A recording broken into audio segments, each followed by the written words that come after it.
കുടിലിൽ നിന്നും കൊട്ടാരത്തിലേക്ക് എന്ന വാമൊഴി അന്വർത്ഥമാക്കുന്നതാണ് സത്യവതിയുടെ രാജഗൃഹപ്രവേശം. ഒരു കടത്തുകാരി പെണ്ണിൽ നിന്ന് ഹസ്തിനപുരിയുടെ മഹാറാണി പദത്തിലേക്കുള്ള പകർന്നാട്ടം. സത്യവതിയുടെ അഭൗമ സൗന്ദര്യത്തിൽ ശന്തനു മഹാരാജാവ് പൂർണ്ണമായും കീഴടങ്ങി.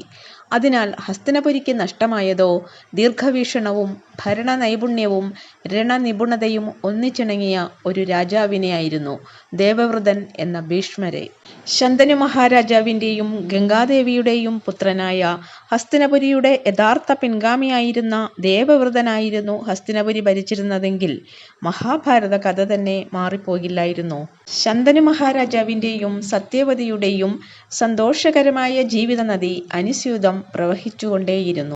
അങ്ങനെ അവരുടെ ജീവിതയാത്രയിലേക്ക് 2 പുത്രന്മാർ കൂടി അവർക്ക് കൂട്ടായി വന്നു. മൂത്തയാൾ ചിത്രാംഗദൻ എന്നും രണ്ടാമത്തെയാൾ വിചിത്രവീര്യൻ എന്നും അറിയപ്പെട്ടു. സംവത്സരങ്ങൾ കഴിഞ്ഞു പോകവേ ശന്തനു മഹാരാജാവ് വാർദ്ധക്യത്തിലെത്തി. അങ്ങനെ സമാധാനപൂർണമായി അദ്ദേഹം ഈ ലോകത്തോട് വിട പറഞ്ഞു.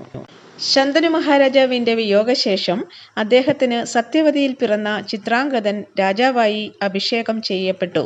ചിത്രാംഗദൻ ഒരു വില്ലാളി വീരനായിരുന്നു. അദ്ദേഹം തൻ്റെ ശക്തന്മാരായ ശത്രുക്കളെയും അസുരന്മാരെയും പരാജയപ്പെടുത്തി വിജയകരമായി തൻ്റെ ഭരണം തുടർന്നു പോന്നു.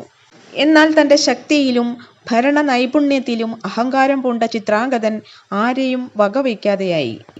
അങ്ങനെയിരിക്കെ ഒരിക്കൽ ചിത്രാംഗദ രാജാവിൻ്റെ അതേ പേരുള്ള ഗന്ധർവ രാജാവുമായി ഒരിക്കൽ അദ്ദേഹത്തിന് ഏറ്റുമുട്ടേണ്ടി വന്നു. അങ്ങനെ 3 വർഷത്തോളം ഹിരണ്യവതി നദീതീരത്ത് 2 ചിത്രാംഗദന്മാരും യുദ്ധത്തിലേർപ്പെടുകയും ചിത്രാംഗദ രാജാവ് വധിക്കപ്പെടുകയും ചെയ്തു. ചിത്രാംഗദന്റെ മരണശേഷം ഭീഷ്മർ അദ്ദേഹത്തിൻ്റെ സഹോദരനായ വിചിത്രവീര്യനെ രാജാവായി അഭിഷേകം ചെയ്തു. വിചിത്രവീര്യൻ ബാലനായിരുന്നതിനാൽ രാജ്യഭരണം നടത്തിയത് സത്യവതിയായിരുന്നു. സഹായത്തിന് ഭീഷ്മരും ഉണ്ടായിരുന്നു. വിചിത്രവീര്യൻ യുവാവായതിനു ശേഷം യുവരാജാവിന് വിവാഹം കഴിക്കുവാനായി വധുവിനെ തേടിക്കൊണ്ടിരുന്നു. ആ അവസരത്തിലാണ് കാശി രാജാവിൻ്റെ 3 പുത്രിമാരുടെ സ്വയംവര വിളംബരം നടക്കുന്നത്. രാജാവ് ഏർപ്പെടുത്തുന്ന മത്സര പരീക്ഷയിൽ വിജയിക്കുന്നവർക്ക് അദ്ദേഹം തൻ്റെ പുത്രിമാരെ വിവാഹം ചെയ്തു കൊടുക്കും. മത്സര പരീക്ഷയിൽ വിചിത്രവീര്യൻ പരാജയപ്പെട്ടാലോ എന്ന് സന്ദേഹിച്ച് ഭീഷ്മരാണ് സ്വയംവരത്തിൽ പങ്കെടുത്തത്. അങ്ങനെ വിചിത്രവീര്യനു വേണ്ടി 3 വധുക്കളുമായി ഭീഷ്മർ ഹസ്തിനപുരിയിലേക്ക് പുറപ്പെട്ടു. സുന്ദരികളും ബുദ്ധിമതികളുമായ 3 രാജകുമാരിമാർ അംബ, അംബിക, അംബാലിക. സ്വയംവരത്തിന് തയ്യാറായി നിന്ന രാജകുമാരിമാർക്ക് ഭീഷ്മരോടൊപ്പം ഹസ്തിനപുരിയിലേക്ക് പോകേണ്ടി വന്നെങ്കിലും ഭീഷ്മരുടെ ധാർഷ്ട്യത്തിന് മുൻപിൽ തലകുനിക്കാൻ അംബ തയ്യാറായില്ല.